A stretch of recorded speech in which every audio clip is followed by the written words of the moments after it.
Islanders across the lifespan, everything from a nursery school in the village of Hempstead to senior programs. All in, we serve about 36,000 Long Islanders per year.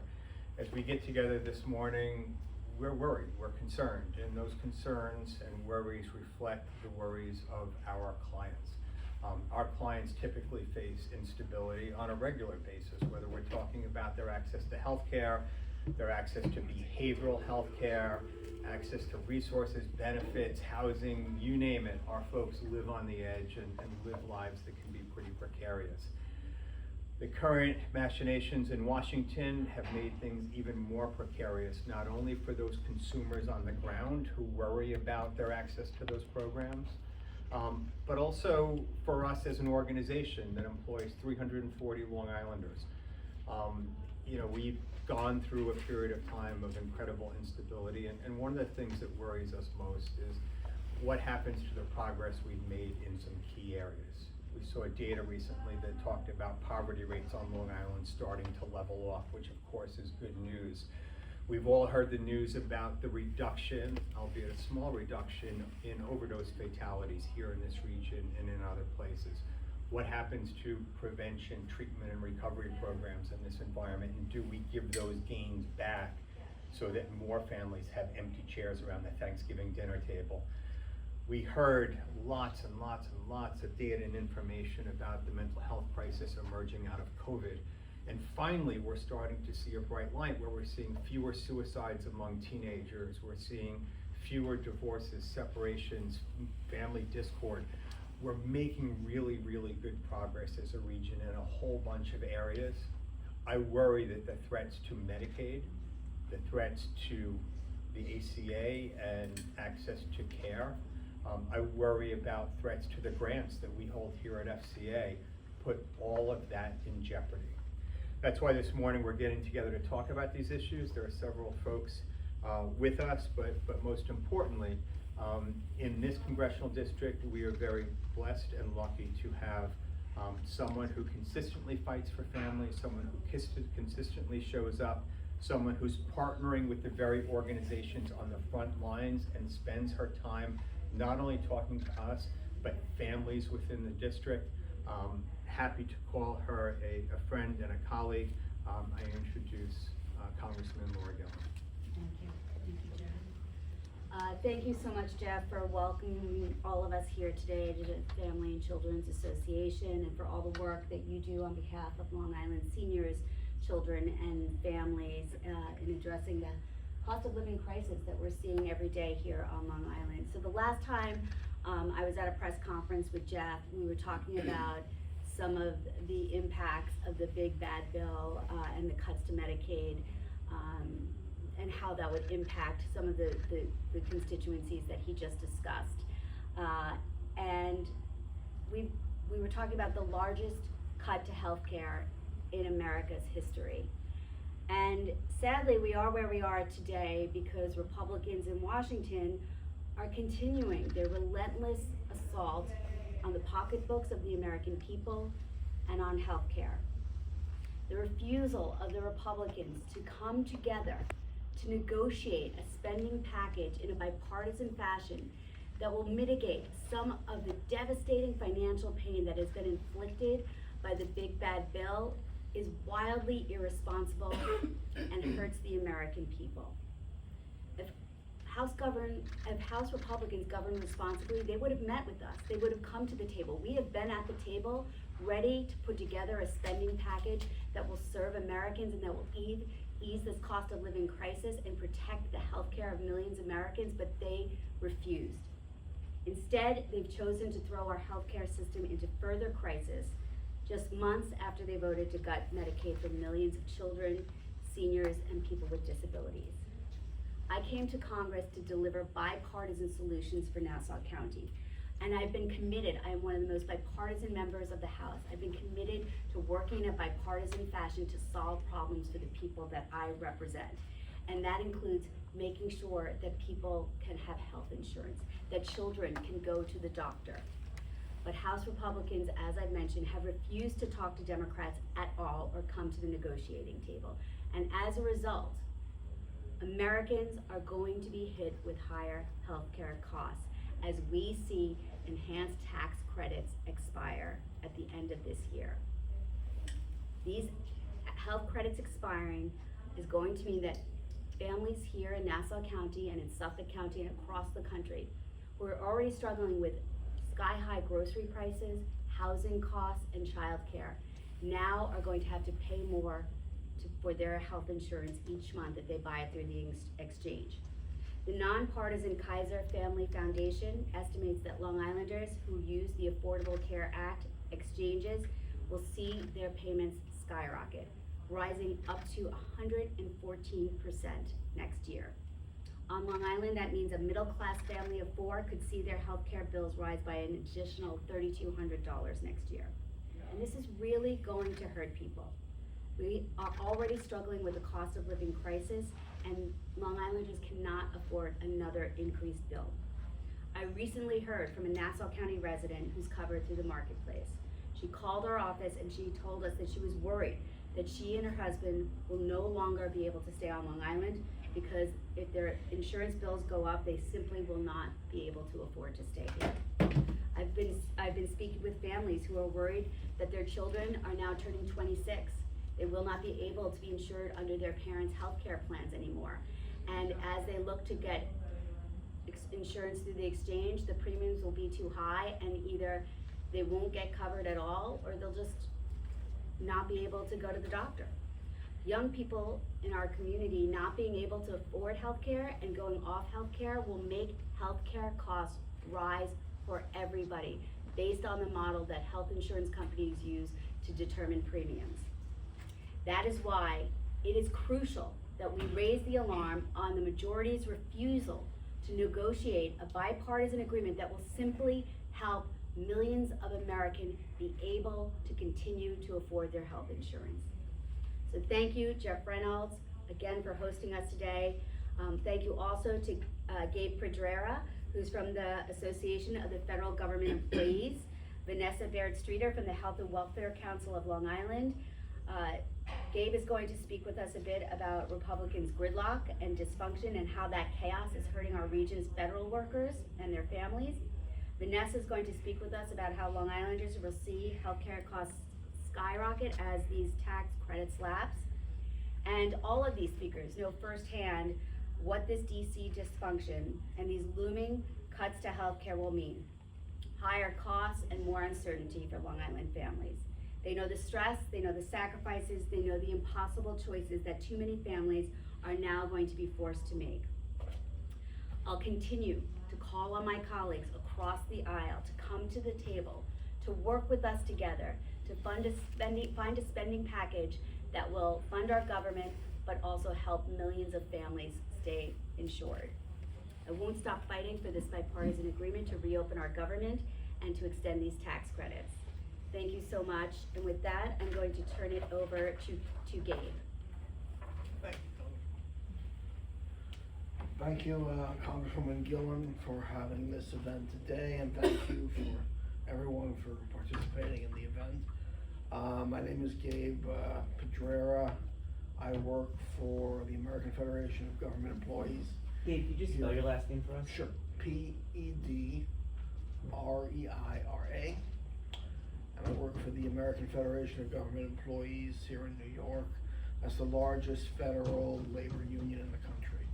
We represent 800,000 federal employees across the country. And New York actually is in the top 3 in terms of number of federal employees who actually work in the US. So New York State has more federal employees than most states. And as a result, right now, with what's happening in Washington, D.C. with the shutdown, this is the second shutdown I've been through. I've been with AFG about 8 years. The first was the 2019 shutdown, 35 days, longest in history. We had people going to food banks. We had people who could not pay their utility bills at the time. We had families who couldn't pay for childcare at the time. We had people who were forced to go to work and literally couldn't afford the gasoline to put in their car to get to work. so they'd have to borrow money from family and from neighbors. It's just, this is not something that should be happening in a developed nation like the United States of America. This is not something we're used to hearing about in the United States. This is something out of a backward society. And, you know, I know we can do better. And what's encouraging is we do have people like the Congresswoman, I know Congresswoman Gillen, she's sincere in her efforts, and she's not the only one.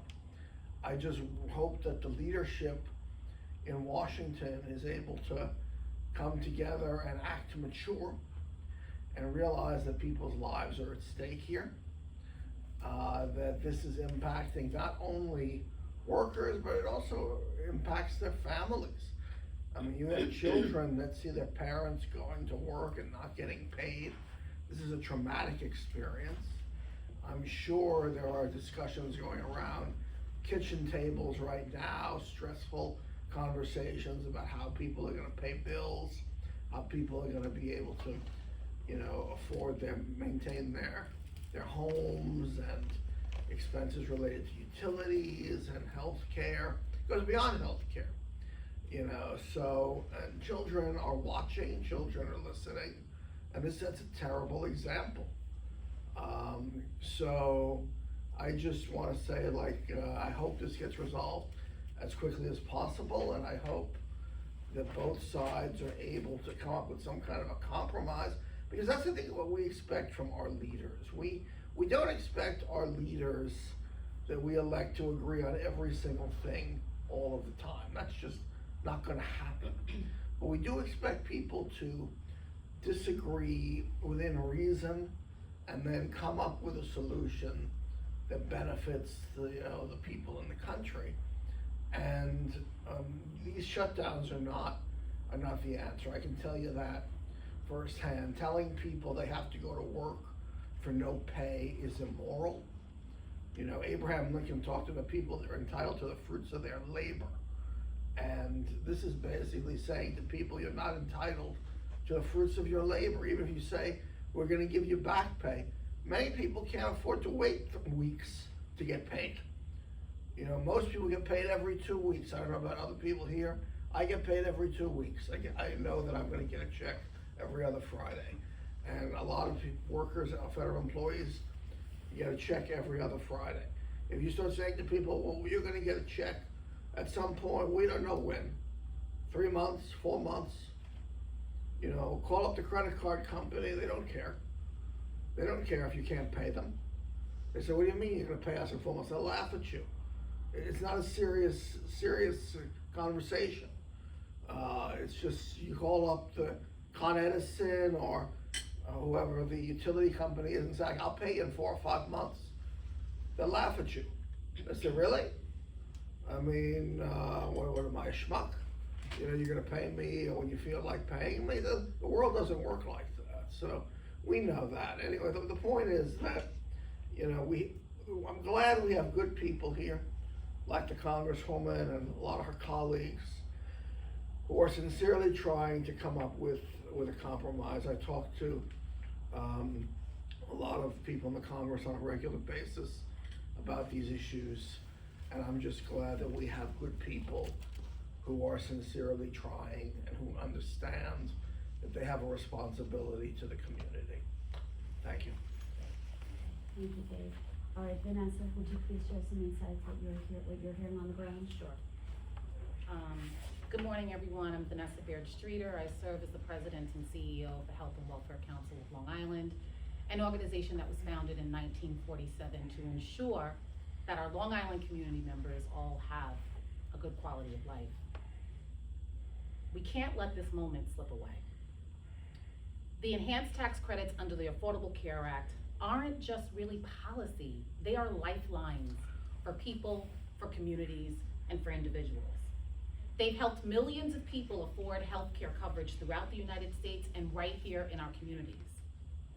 If we let these credits expire, we will all feel it, deeply, personally, and collectively. At the Health and Welfare Council, we work to help families navigate the New York State marketplace on a daily basis connecting them to health insurance that they need to ensure that they are healthy, their families are healthy, and that our communities are strong and resilient. These credits bridge uncertainty and care. They serve as a bridge between fear and peace of mind. I share with you 3 clients that we currently serve and what the effects of the sunsetting of these enhanced tax credits mean to them. In East Meadow, a 62-year-old self-employed hair salon owner. Her income is $65,000 a year, and she has a gold plan, which would cost her $1,167 per month. But because of the enhanced tax credits, she pays $767 a month. Without those credits, her premium increases 34%. In Mineola, a 32-year-old divorced mom who's a licensed practical nurse. Her income is $85,000 a year. She has the bronze plan through the New York State Marketplace. Her premium is $421 per month because of the enhanced tax credits. If they go away, her premium rises 30%.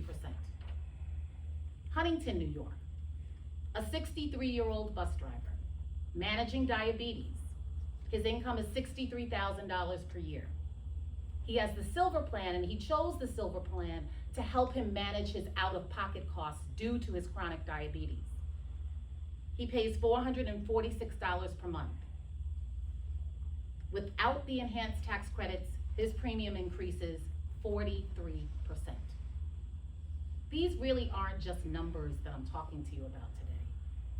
They are the difference between healthcare and groceries, rent, mortgage, and healthcare. It's the difference between stability and instability. Our hospitals and community health centers are bracing for a spike in uncompensated care due to the sunsetting of these enhanced tax credits, as well as the reductions in Medicaid spending. What does that mean for all of us? That means fewer services, that means more closures, and all of us are going to experience longer wait times. If we go to the emergency room and people don't have health care insurance, they're going to go to the emergency room. If we happen to go and we have private insurance and have a broken leg, we're going to be waiting a longer time to be seen because of this uncompensated care. When we think about the healthcare ecosystem, it's not just about health. Our healthcare ecosystem is an economic driver. It's about jobs. It's about the local businesses that have contracts with our healthcare institutions. It's the heartbeat of our economy, particularly here on Long Island. When healthcare suffers, we all suffer. We can't afford to go backward. Not now, not after all we fought for, and the fact of the matter that millions of people under the Affordable Care Act and these enhanced tax credits have access to affordable, quality health care. Today, what we're calling on, and we're so thankful that we're standing here with Representative Gillen, we're calling on extending the enhanced Affordable Care tax credits to protect our families, to stabilize our healthcare system, and to preserve the progress we made. For me, this is not about politics. This is about our community and our people. I thank you so much for the opportunity to speak with you today. Thank you. Thank you all for coming, and I'll take any questions that you have for the other folks. Hi, John Diaz with CBS. Nice to meet you. You spoke great about the healthcare and everything that'll be impacted, but talk a little bit about what Gabe was mentioning in your own words, what you, I guess, a fear as a representative that these people who, their buildings are shut down and or they're going to work and they're not getting paid. Is it a fear for you that they're not going to be able to pay their mortgage, their rent, groceries because of all this? Sure. I mean, the last thing I want to see is a government shutdown. That's why I was ready, willing, and able. We were not in session on Monday and Tuesday. Mike Johnson told us not to bother coming back. I was in Washington ready to negotiate with my colleagues on the other side for a deal that would fund the government, keep those people back at work with receiving paychecks, but yet also offer some relief that can offset some of the pain from the big bad bill that was just passed and rammed through Congress. I have chosen to not take a salary. By law, members of Congress are paid no matter what, but I'm putting my salary in escrow and not taking any compensation while I work and while my staff works through this shutdown. So the federal workers know that I will experience their pain too. I've got kids in college and graduate school. It's definitely gonna be a hardship for my family, but I will take on that hardship too, in solidarity with them, because I know this is hard. But my goodness, if we're not gonna fight to try to make sure that seniors and children and people who are struggling just to survive and pay their bills, if we're not gonna fight for making sure they can go to the doctor, then what are we doing in Congress? Yes. Is there anything that you have to say directly to the people of Nassau County that might be going through tough times right now, especially now that it seems like things might get a little tougher? My message is, I'm here for you. I'm in this fight for you. I'm not in this fight for hyper partisanship. It's not about, to me, it's not, my job is not about R versus D. It's about how can I work in Congress as a member of that body to come together with my colleagues on both sides of the aisle and fix the problems that are facing people in Nassau County and people across the United States. That is what our job is. That is what we should be prioritizing, and that is what we are not seeing right now in Washington. It has become a tribal sport where people just want to point fingers at the other side, and that is not helpful, and that is not solving the problems. A lot of things we're talking about are problems that could be solved if we just come together and work on behalf of the American people and not on behalf of a political party. Mr. Pedrea, I'm Olivia Winslow with Newsday. Can you talk to us about, you talked about staff still working and not getting a salary, but are some people going to be furloughed, laid off? Do you have any information on that here in New York or on Long Island? Can you just come up to the microphone, please? Yeah, in terms of agencies, certain agencies are looking more to furlough. EPA, for example, environmental protection, is looking at the biggest furlough so far that I could see. Also, Department of Housing and Urban Development is looking at a very large furlough. These are smaller agencies. Another agency that's looking at a pretty significant furlough is Department of Labor, and that's also related to OSHA and building safety, and things that are related to safety in buildings, and that should concern people, because OSHA is an important agency. But those are the main ones that I'm looking at in terms of a furlough. But the VA will remain open. People are working without getting paid. TSA, people are going to work and not getting paid. Bureau of Prisons, the prison guards, they're working and not getting paid. Social Security checks are continuing to go out. So that's not impacted directly. But over the long term, if this does continue for a long time, there could impact WIC programs.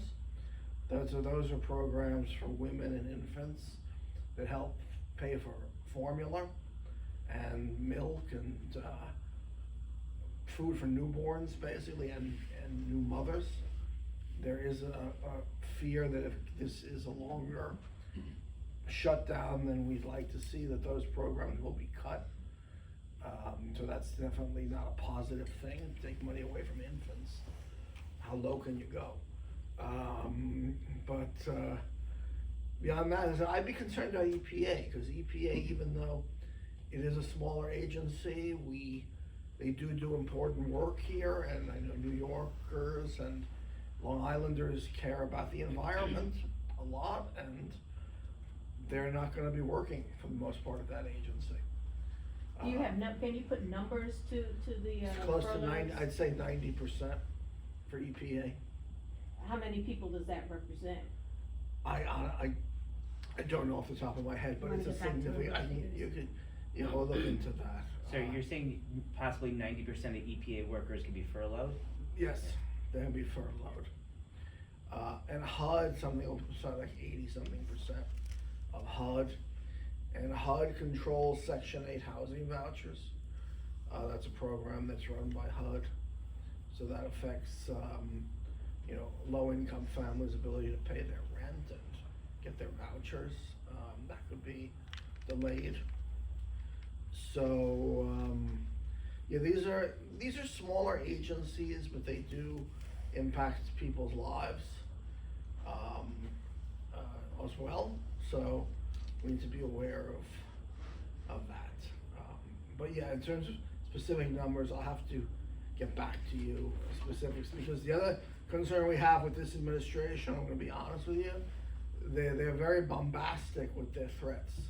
They're talking about just firing people for the sake of firing them if there's a long-term shutdown, which is not something we've heard of in the past. We have not been threatened with that in the past, saying that we're just gonna fire random people and downsize because we can. And so that's not helpful. Okay, do we have any other questions? Laura, Republicans are trying to frame this as, well, Democrats just wanna give millions of taxpayer dollars for healthcare for people in the country every place of their base, but, you know, most That is Americans. patently untrue. That is patently untrue. Okay, it plays to their base, but Right. most Americans really don't get into the nitty gritty of shut down, that they don't know what's going on, but they hear that and they're like, well, I kind of agree. So your response to how they're framing is? It is they're putting out something that is an outright lie. It would be illegal to give these tax credits to people who are here undocumented. It's completely false. They're lying to the American people. Any other questions?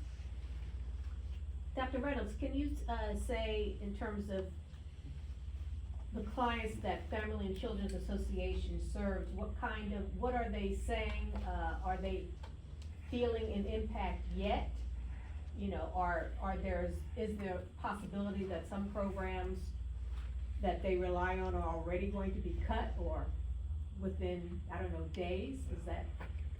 I think the key word here is uncertainty, and that you've got folks that are already living on the edge and uncertain about the future. They've seen pretty much all costs across the board increase over time, and if you match that with fewer resources, they're worried and concerned. We have had clients ask us about the future of our programs. I've had staff that have asked us about the future of our programs. We have staff that are reliant on ACA coverage, that are worried about what will happen to their healthcare coverage. And so at a time when it feels like everything is up in the air, everybody's a little bit worried. One of the things that typically goes unnoticed in all of this is the maintenance of effort around some of the programs. And so you heard from Gabe about the reductions in staff at EPA and other federal agencies, the reduction at the Substance Abuse and Mental Health Services Administration, otherwise known as SAMHSA. About 13 of the staff are left there, so about 98 people. SAMHSA is the federal agency who we report to for a lot of our grants related to mental health and substance use disorder care. They have said to us, don't expect a response to your inquiries because nobody's here anymore. They've said you can continue to draw down funds for your programs, but if there's a question, if there's an exception, there's no one there to troubleshoot that. There's no one there to troubleshoot or address questions that we have in terms of grant management. And so we're going literally day by day with a lot of our programs, holding on for dear life, trying to maintain the game face for the people we serve and the people we employ, and just hoping against hope that there's a quick resolution to all of this. We have time for one more question and then some pull sides, if amenable. All right, thank you, everybody. Thank you. Thanks so much.